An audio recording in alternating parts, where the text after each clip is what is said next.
Olá, meu nome é Eduardo Marques, sou professor do Departamento de Ciência Política da USP, diretor do Centro de Estudos da Metrópole, sou autor, junto com o Guilherme Minarelli, de uma série de estudos sobre o estoque residencial e comercial em São Paulo de 2000 a 2020. Nós fizemos foi espacializar as informações que a Prefeitura de São Paulo liberou sobre o conjunto dos imóveis que existem em São Paulo, né?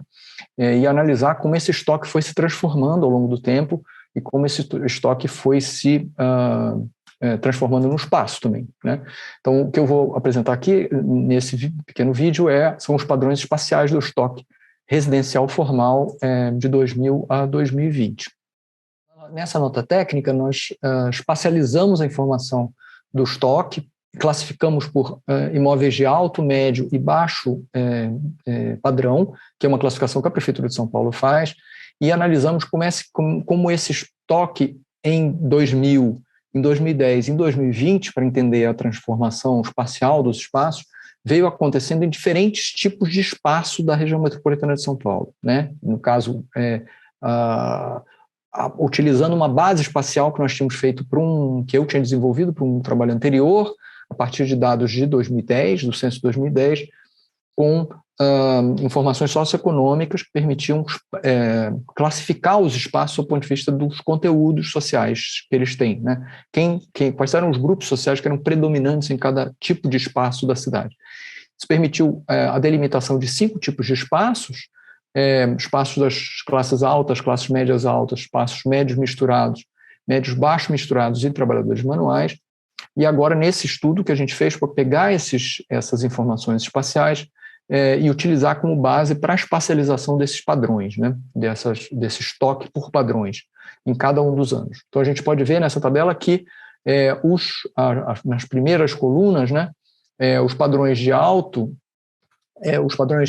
o alto padrão está muito concentrado nos espaços das classes altas e classes médias altas, enquanto no sentido oposto, na posição oposta da tabela, os espaços dos trabalhadores manuais têm predominantemente produção, estoque de baixo padrão, né, que é o que seria de se esperar.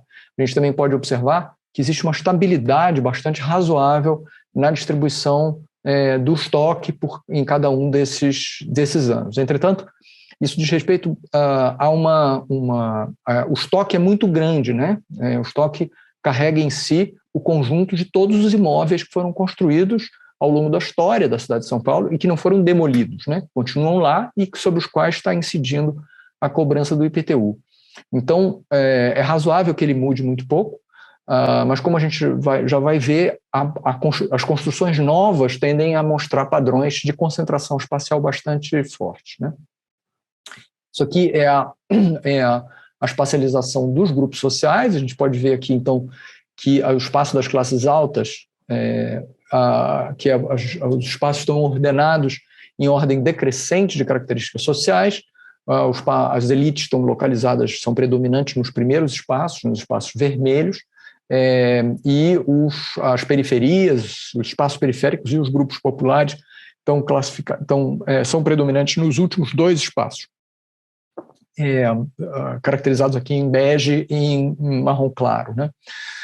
A gente pode ver que tem uma grande concentração, como se sabe, das elites, dos grupos sociais de mais alta renda e mais bem posicionados socialmente no setor sudoeste, no interior do centro expandido, mas não apenas, mais especificamente na parte sudoeste do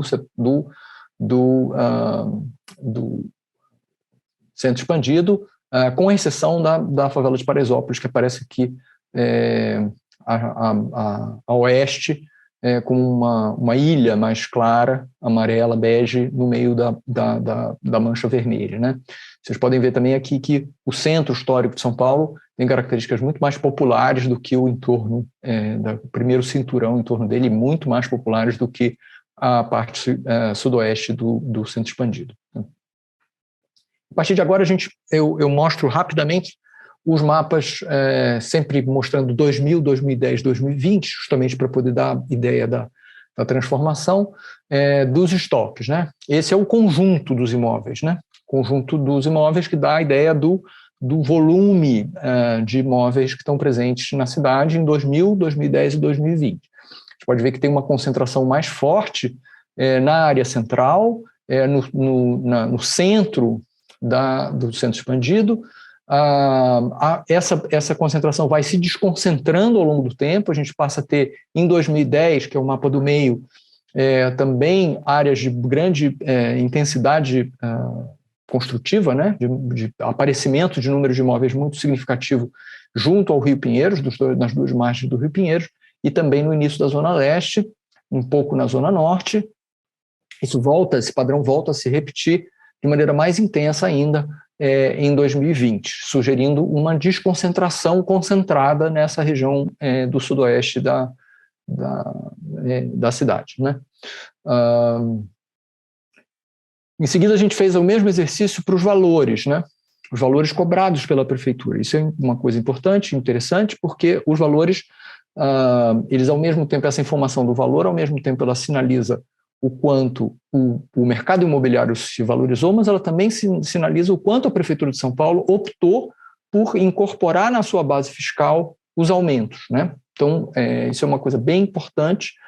A Prefeitura de São Paulo, uma nota anterior mostrou que a Prefeitura de São Paulo produziu uma atualização bastante intensa, sobretudo nos imóveis de alto padrão, sobretudo nos imóveis de alto padrão horizontal. Então, e isso está expresso aqui nesses três mapas. A gente vê que os valores mais elevados se concentram em 2000, mapa mais à esquerda, se concentram na porção central central, um pouco a oeste do centro expandido. Isso volta a acontecer, mas de maneira mais claramente concentrada na região sudoeste mesmo, tanto em 2010 quanto em 2020, com valores mais altos concentrados nessa região. Se a gente olhar as legendas dos três mapas, isso tem uma informação importante, porque os três mapas não apresentam a mesma escala. E isso dá um pouco a ideia do padrão de valorização que aconteceu ao longo desses 20 anos, na base da prefeitura, né? Então, tem dois mecanismos aí embutidos. Um é a valorização dos imóveis e o outro é a decisão que a Prefeitura de São Paulo tinha ao longo do tempo, em várias gestões, inclusive de característica política ideológica distinta, de atualizar mais fortemente a planta genérica de valores e os valores cobrados do IPTU, sobretudo dos imóveis mais alto padrão, né? Então, enquanto o primeiro mapa vai de 0 a 8.000, o segundo mapa vai de 1.394 a 20.000 e o terceiro mapa vai de 2.000 a quase 55.000. Então, você tem um aumento aí dos valores medianos que estão sendo cobrados, em especial, e esse aumento está mais concentrado nessas regiões mais ricas. Então, sob esse ponto de vista, a gente já falou isso numa outra nota técnica, a cobrança do IPTU em São Paulo foi se tornando mais progressiva com relação à distribuição de renda ao longo do tempo. Aqui a gente tem a distribuição dos imóveis residenciais horizontais de baixo padrão. A gente pode ver que tem um padrão bastante periférico nos três mapas, né? É importante dizer que essa faixa construtiva e de renda, né, dos habitantes horizontais de baixo padrão, essa base é uma base que tem problemas metodológicos, porque ela captura apenas as construções formais que estão dentro do cadastro imobiliário da prefeitura. Então, toda a produção informal que está fora da informal, ilegal, que de alguma forma, por algum motivo, está fora do cadastro da prefeitura, não está aqui presente. Então, aí a precariedade urbana, na verdade, grande parte da precariedade urbana, que é sobretudo periférica, não está aqui. Mesmo assim, esses mapas mostram um padrão bastante periférico de distribuição nos três momentos, né? Aqui a gente tem a distribuição dos verticais de médio padrão. Esse já produz uma informação importante. É preciso dizer que os verticais de médio padrão são os principais responsáveis pelo crescimento dos imóveis verticais na cidade de São Paulo. Os verticais se tornam, os residenciais verticais se tornam predominantes na cidade ao longo do tempo, e dentre os verticais, o que mais cresce é o vertical médio, né? Também o vertical alto também cresce bastante, mas o vertical médio é o que mais cresce. Então, a gente tem aqui um crescimento muito forte, uma presença muito forte, perdão, na região mais central verticalizada, como quem conhece São Paulo sabe, na vertente que vai do Centro Velho à Avenida Paulista, aqui no primeiro mapa, no mapa da esquerda, de 2000, um espraiamento desse crescimento mais ao sul, ainda nesse mesmo eixo, com algum crescimento no começo da Zona Leste, na Vila Leopoldina e na Zona Norte, em Santana, e a intensificação desse padrão de espraiamento também em 2020, com um crescimento bastante significativo aqui a oeste, na Vila Andrade, na Zona Leste e na Vila Leopoldina, junto à Marginal Pinheiros. Perdão, junto à Marginal Tietê. Os valores cobrados pela prefeitura dos verticais de médio padrão repetem aquilo que eu falei anteriormente, né? Eles dizem respeito a uma decisão da Prefeitura de São Paulo de internalizar ou não na sua base de cobrança as valorizações fundiárias que estão acontecendo na cidade, e vocês veem que tem um padrão, a gente pode ver que tem um padrão bastante microlocalizado nessa decisão e nesse padrão de valorização, né? A gente está falando de vertical de médio padrão. E, por fim, a gente tem aqui o mapa com os valores absolutos dos verticais de alto padrão na cidade, que também mostram uma tendência de espalhamento forte desde 2000 a 2020.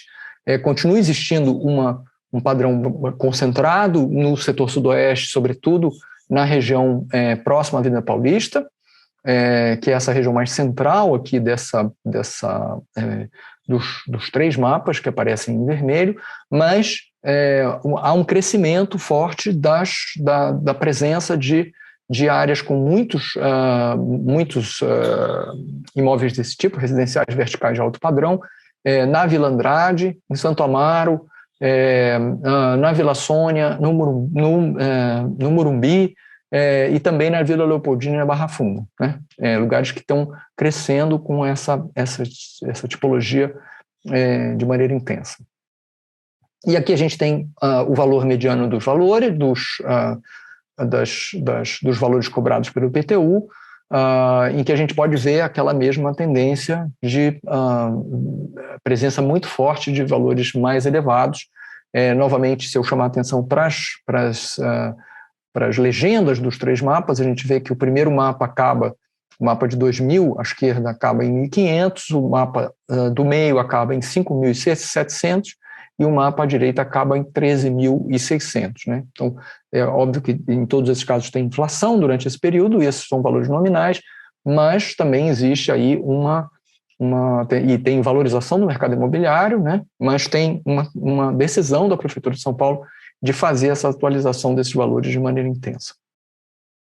Concluindo, então, acho que a distribuição espacial do estoque ao longo dessas 2 décadas sugere, por um lado, uma manutenção dos padrões de distribuição do estoque, com o baixo padrão, sobretudo de horizontal, localizado nas regiões periféricas, embora essa informação ainda não conte ainda com a maior parte desse estoque de baixo padrão que é precário, portanto está fora dessa base da prefeitura, mas a gente tem também um padrão de uma certa manutenção, sobretudo do alto padrão horizontal na região sudoeste do centro expandido, mas uma certa desconcentração que ocorre ao longo dessas 2 décadas para regiões mais externas a cruzando o rio, do lado do Morumbi, certamente, para o alto padrão de